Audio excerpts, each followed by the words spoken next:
Welcome, everyone. This is the 2025 Summer Movie Preview Series with, my name is Mike Redmond. This is Darren Redmond, the Around the Ballpark podcast. And we are coming to you each and every day with a new preview for the summer blockbusters. There's so many of them. We had to contain the list to 30. We had to leave some out. But tonight, we're going to talk about one of the ones, a genre we really haven't touched the surface yet on. So we'll get to that in just a second. But Darren, if you wouldn't mind sharing a word from our great sponsors, you'll see at the ticker right there at the bottom of the screen. Palm Bay and Fort Pierce. Are tax problems weighing you down? Are you behind on filings? Facing a lien? Nashville Tax Solutions is here with the expertise and dedication you need. The experienced team handles the IRS, so you do not have to. But don't just hear it from us. Clients say it best. Chris Bennett and his team turned a nightmare into peace of mind. They're sharp, they're honest, and they truly care. So don't let tax stress take over your life. Enjoy the summer, folks. Call 855-627-4829. Visit NashvilleTaxSolutions.com or email info@NashvilleTaxSolutions.com today. Nashville Tax Solutions, real help and real results. Yes, and speaking of real results, we're going to talk about a summer blockbuster, a genre we have yet to touch on. We're talking about a Western here. We're talking about the movie Eddington. Oh, wait a minute. That's Paddington. Okay, hold on one second. We are going to talk about Eddington. And there goes the bear. We got to see that bear. Poor Paddington. But we're talking about Eddington. This is a movie. It says during the COVID-19 pandemic, a standoff between a small town sheriff and mayor sparks a powder keg as neighbor is pitted against neighbor in Eddington, New Mexico.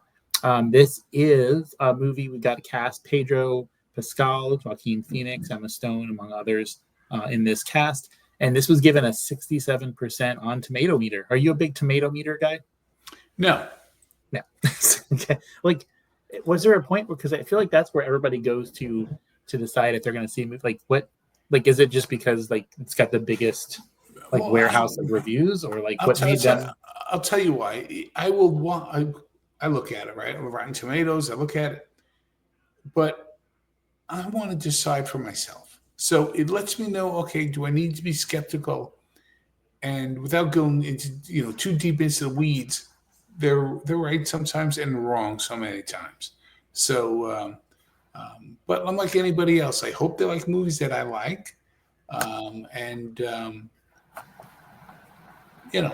like, okay. I do look what they say. But I'm still how many stars do you give it? 4 stars, 3 stars? That's me.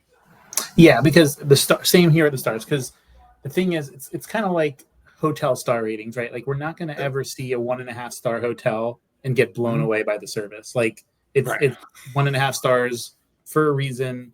And if you went and you had a good stay and you enjoyed it, you probably got bitten by bed bugs. But good for you.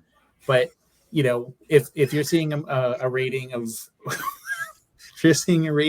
good for you, 8% on Tomato Meter, yes, judge for yourself, but you're probably not going to enjoy whatever it is you're spending your money on seeing. I think the only thing I would look at it for is with movie, now it's a little bit different because you have the pass and everything like that. But like for the average person who just wants to go to one movie, okay, do I want to spend X amount of dollars on this, or can I wait? That sort of thing. Agreed. You mentioned, Joaquin Phoenix, right? Just for example, real quick, like he's a wonderful actor, but the last couple of movies he's been in, right? And Rotten Tomatoes may or may not be giving him great reviews. The last Joker movie was a musical. Who expected that? And he was in the Napoleon movie, which wasn't very good. And if I would have went by, Rotten Tomatoes at first, they were like, it's pretty damn good, darn good, excuse my language. But so I take all that with what the kids call a grain of salt. Not that many kids say grain of salt, but if they did. Yep. If they did. Yes. So are you a Western guy? Like, is that a genre that you're, I don't watch nearly enough of them, but I love them. Because I had to actually, most of the time I can kind of use this noggin and try to think, okay, what are some of the hits and the duds and the misses and all that stuff. I had to use good old friend Google for this. But so some of the top Western movies mentioned Good, the Bad, and the Ugly, Once Upon a Time in the West, Pioneer, was lit, Rio Bravo. Is there anything I'm forgetting on that list that you're thinking of? Two things. One, I'd probably mispronounce the names, and I don't remember some of the names, but I like the subtle stories. I mean, we live in a world where if our phone doesn't work for 10 minutes, we'd like to scroll or email or text. These people had to do it with no correspondence, no store, up ahead. I just find that the way they had to do it invigorating. And when you tell the good stories, I enjoy it. I enjoy it. Though I would tell you, the best Western I've ever seen was actually written and directed by a gentleman from Europe who just grew up loving the idea and the concept. And it was very, very good.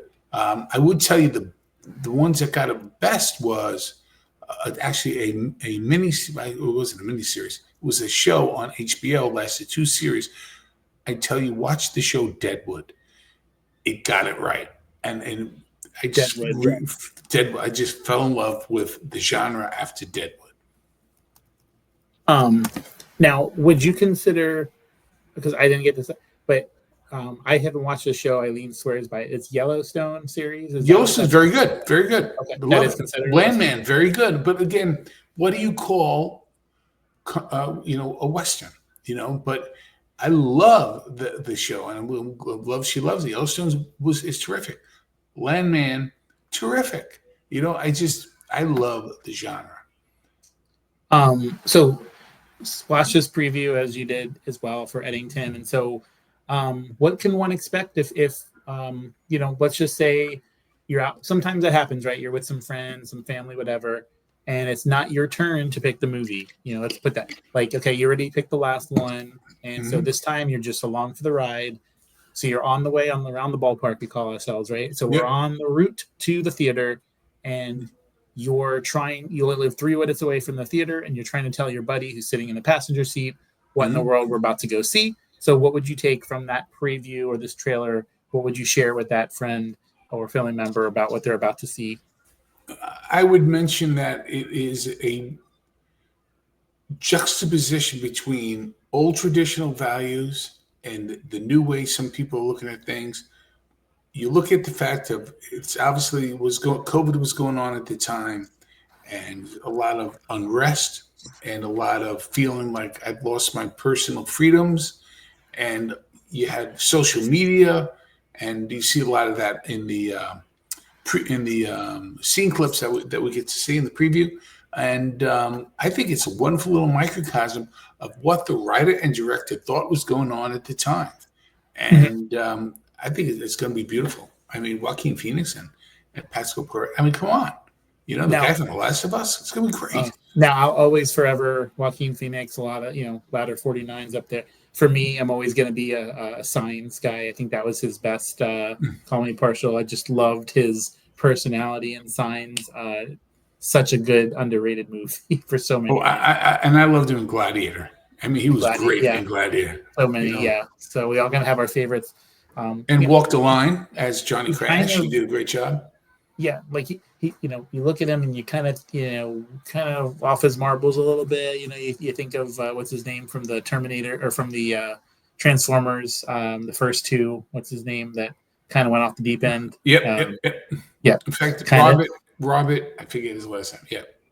Yeah, he's from Disney. Even Stevens was his Disney name, and then I haven't thought of Even Stevens in forever. Wow, what a pull that was. I'm very proud of you. I can remember that, but I don't remember his real name, which is kind of funny.